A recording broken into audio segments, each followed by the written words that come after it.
I didn't feel like writing my music and then having my own band when I was in my 20s.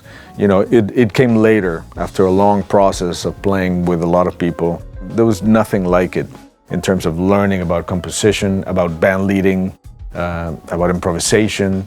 It's just unparalleled.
My name is Sanchéz. I'm a drummer and composer, originally from Mexico City, but now living in New York since 1999. And I do my own band, especially. I played with Pat Metheny for almost 18 years. I did the film score for Birdman, the movie from Alejandro González Iñárritu that won 4 Oscars. And currently I'm working on a TV show called Get Shorty, and we're doing this 3rd season right now.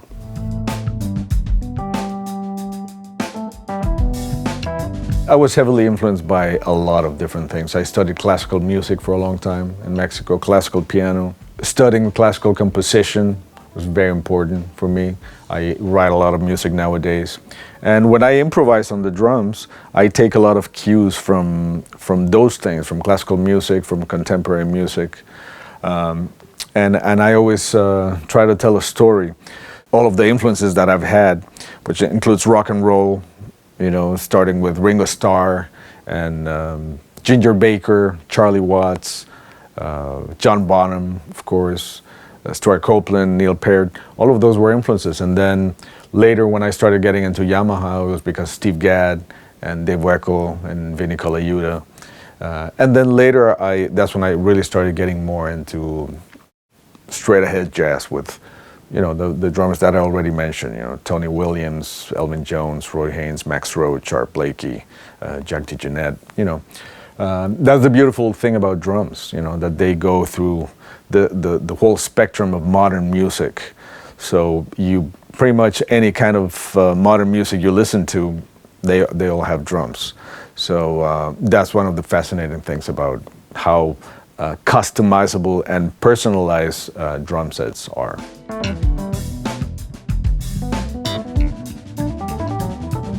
Well, for a long time I was definitely a sideman, mostly. So I would play other people's music and go on tour with other people and play that music. And that was incredibly rewarding for a long time. And then at some point I really started getting the angst, the itch to write my own music, because I felt like I finally had something to say, I didn't feel like writing my music and then having my own band when I was in my 20s. It came later after a long process of playing with a lot of people, learning from a lot of people. And the best school is when I get to, play like people with like Pat Metheny, Chick Corea, Michael Brecker, Gary Burton, that are incredible band leaders, incredible musicians, and incredible composers.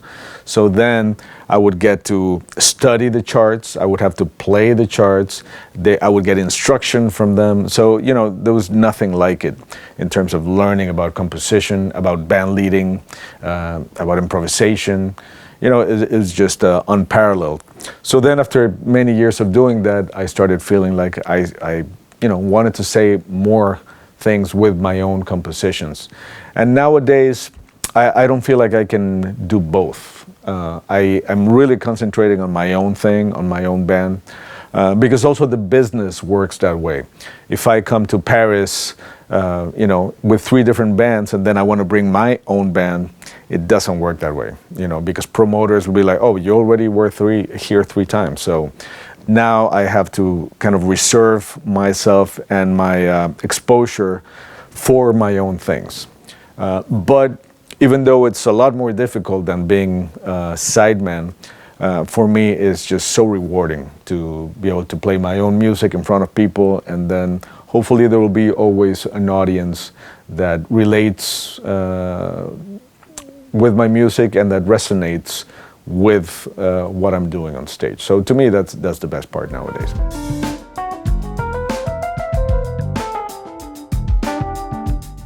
Every time is different. I don't have a specific system because I like to keep it open. So sometimes it starts from a bass line that I have in my head. I'll sit on the piano and then have a few chords that I like, and then I start working with that.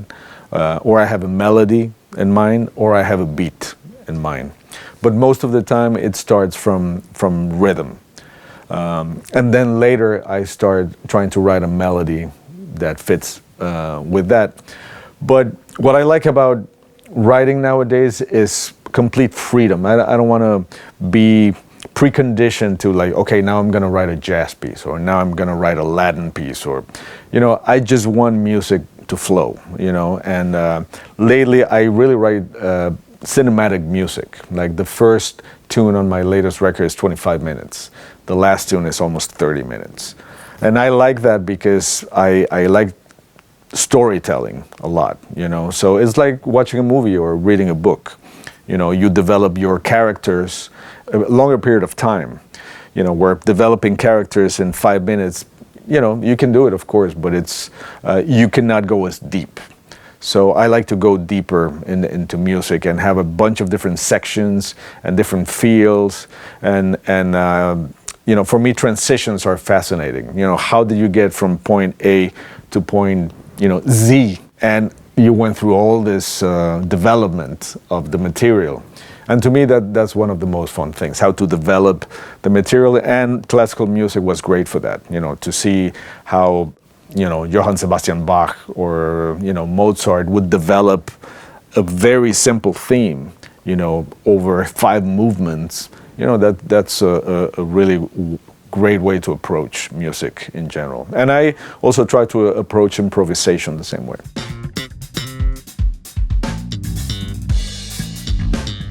Well, I just did a mini master class, and I was talking exactly about that. Try to give people ideas on how to build a solo that will tell a story. And it goes back to storytelling. How are you going to make a point? How are you going to keep the audience interested? How are you going to keep yourself interested?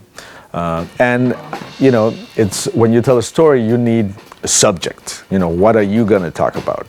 So then you need a good idea of what you're going to do, but you don't have to come with a preconceived idea. You can just throw, that was one of my favorite things to do, is like not have an idea of what I'm going to do, and then just start doing something, leave space. To build solo space is incredibly important. And I keep telling drummers that, make space your friend. Otherwise, it's always going to be scary to just have dead silence. Drummers were not used to that most of the time. So I play something, I leave space, I repeat it, I leave space, and then I start to see what that could become. I don't try to force myself into the music so much. At least I try. It's difficult, but it's a mindset. And it doesn't matter if you play it for 1 week or 1 year or 10 years. You can start making music and telling a story on whatever instrument it is by following those simple rules. Play something, wait, be patient, repeat it, play it differently, different dynamics, and it's all about motivic development. And when you develop motifs over a longer period of time, it becomes a story. So, that to me is one of the most fascinating things to do on the spot. Just have no preconceptions and then see what happens and trust your instincts. But of course, you know, you have to have good time, good technique, you know, good instincts, and all of that. Of course, it takes a long time to develop the right way. But even if you've been playing drums for a week, you can start already thinking about music. You know, that's at least what I believe.